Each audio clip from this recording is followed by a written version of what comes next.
One of the initiatives that the House Republicans promised that they would do once they took back the House was hold the Biden administration accountable for the fallout of what happened with, withdrawing from Afghanistan.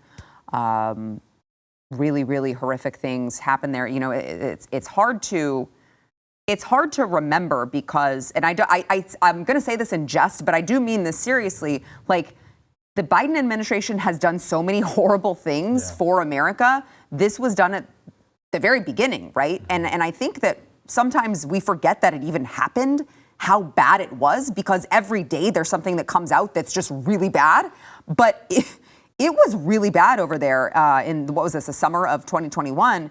And so House Republicans, they had a hearing, the House Foreign Affairs Committee, and they had U.S. Marine Corps Sergeant Tyler Vargas-Andrews, who I believe lost his arm, and he lost some appendages in the attack, the suicide bomber attack in Afghanistan. So they called him there to ask him about it, have him testify. And he says that he and his team actually, they saw the suicide bomber. They asked for permission to engage.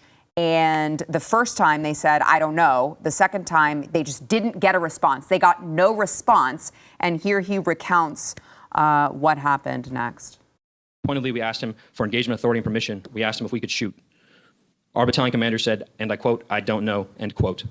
Myself and my team leader asked very harshly, well, who does? Because this is your responsibility, sir. He again replied, he did not know, but would find out. We received no update and never got our answer. Eventually, the individual disappeared. To this day, we believe he was a suicide bomber. We made everyone on the ground aware.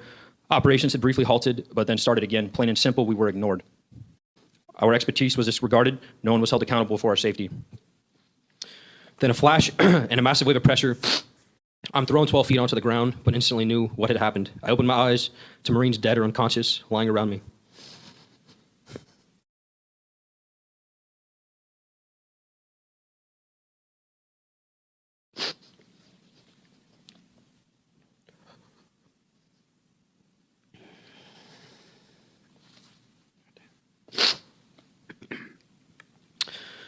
A crowd of hundreds immediately vanished in front of me, and my body was catastrophically wounded with 100 to 150 ball bearings.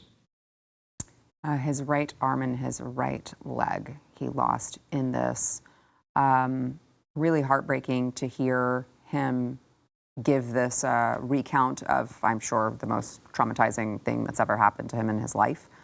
And I'm glad that they are hearing this testimony.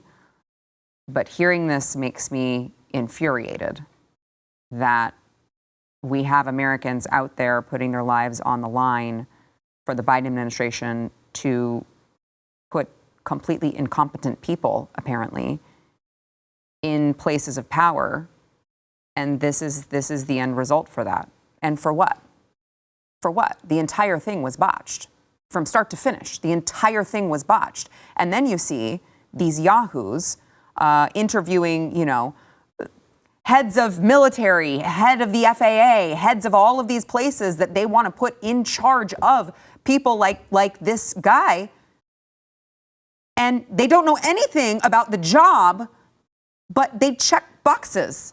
They're black, they're gay, they're a lesbian, they're transgender, they're Hispanic. Thank God that they are all of those things because, when it really matters, we've got Americans dying. We've got Americans getting wounded in Afghanistan because we have completely incompetent people from the top down. It's infuriating.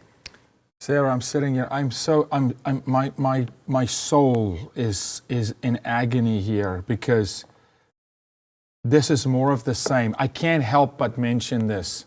I can't help but mention Benghazi. Mark Geist, Oz, a friend, Benghazi, on Hillary Clinton's watch, on purpose. They warned, they said, hey, they're coming. Send reinforcements. No, the answer is no, you can't fire. Here we go again. This is a playbook. They do not care. There you go, Clinton, Obama, here's this clown who's running this country at the moment, and they will abandon Americans. And this is, for me, Stu, it's not a game. We laugh about, transgender stuff and we laugh about the things. Americans are dying. Through COVID, people died. Suicide. American soldiers are dying even when they're recognizing the threat, saying, can we fire? No, don't know.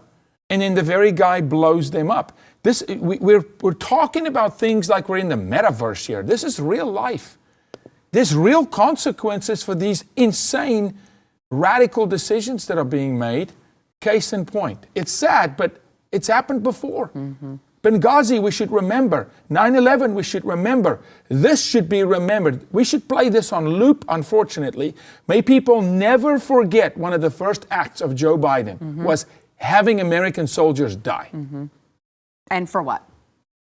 That's the worst part of it, because I think you talk to a lot of people in the military and they know going in that they might die. They might get hit by a terrorist. They might get hit by an enemy soldier, and they're, because they're the best people among us, they're willing to take risks like that to protect us and the people around them.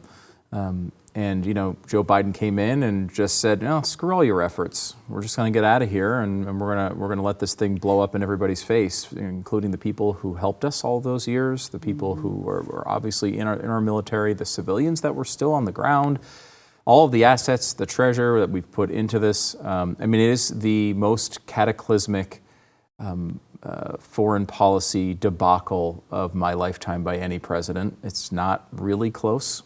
And we've had our mistakes. There's been some to talk about, but this one I don't think it's even close. And he has not paid really any price for this, for what he did to all of those people and all of their efforts over such a long time.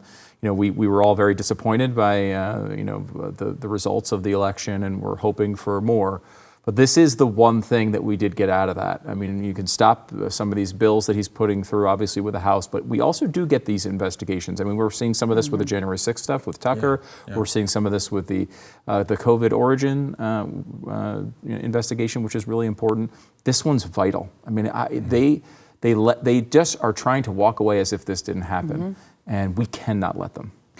But what price is available for them to pay, right? Like, what if we see that it went straight to the top? Are there going to be impeachment hearings? Are there I get frustrated because you see a lot of these hearings, and it's like, oh, well, there's a hearing. Yeah. Okay, what next? Yeah.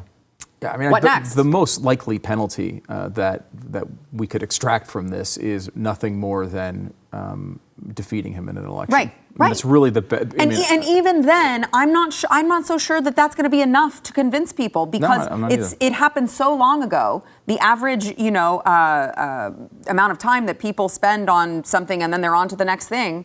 And it's like, hold on, can we go back to this? Yeah, I will say that was probably the most damaging thing of his presidency so far. All the stuff that's gone wrong with Joe Biden, when you look at where he was in approval rating, that is the thing that dropped him the most quickly. But he's done so many worse, not worse things, he's done so many bad things since then. And he's slightly rebounded since then. Well, no, he has, but I would say, he's absolutely abandoning American children is catastrophic, because it has generational impact. We can't measure what they're doing to Gen Z at the moment, but this is a moment that's a marker. You can put a stake in the ground and say that it's tangible. There's arbitrary arguments around children and books and things. There's a soldier saying, we warned, we saw him, you wouldn't let us take him out, so they took us out. Here's what I want to see: a disgraced presidency. Not just him, the cabinet. I want every general that made a call to be dishonorably discharged, stripped from every medal, stripped from their title as a general. That's what should happen. Yeah. You know who would do that? Putin would do that to generals that break rank. China would do that to generals who break rank. They actually kill people. All right? Strip them from their titles publicly. Disgrace them publicly. You don't get to be a general until you die. You let American soldiers die when you knew better? Excuse me, you don't represent the flag anymore. We're stripping you from that. One other thing I think that this really showed, not that it's something that those of us, the three of us who are sitting at this table, don't already know, but it highlighted so clearly the difference between government response and private citizen response, right? Who was it that was getting the majority of the work done after the government botched this entire thing? It was organizations like Glenn's organization. The guy who sits it at was that Chad desk. Robichaud. Right, like it was normal people. It wasn't the government. It wasn't the Biden administration. They weren't like trying to, we got to get people on planes. They were making it actually harder for people like Glenn to rescue people. Wouldn't allow the planes to land or take off. It's Extract the them, and not just mind-boggling thing. Stu makes a point that we cannot forget, because we can't just abandon the Middle East. There's a Middle Eastern people who love America, who have been assets and informants. Yeah.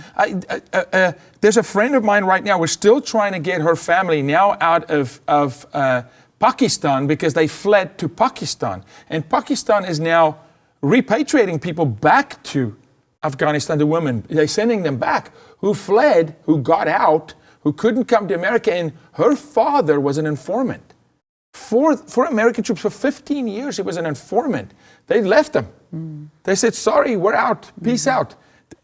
It's not right. No. It's going to come back to bite us, and you've now created a group of people in the Middle East who are better towards America. This is not good, man. Yeah. This is not good. There's a lot of children who were sons and daughters of people who helped us for multiple decades, and they learned a very clear lesson there that America is not there for them when they need them, and they're not to be trusted.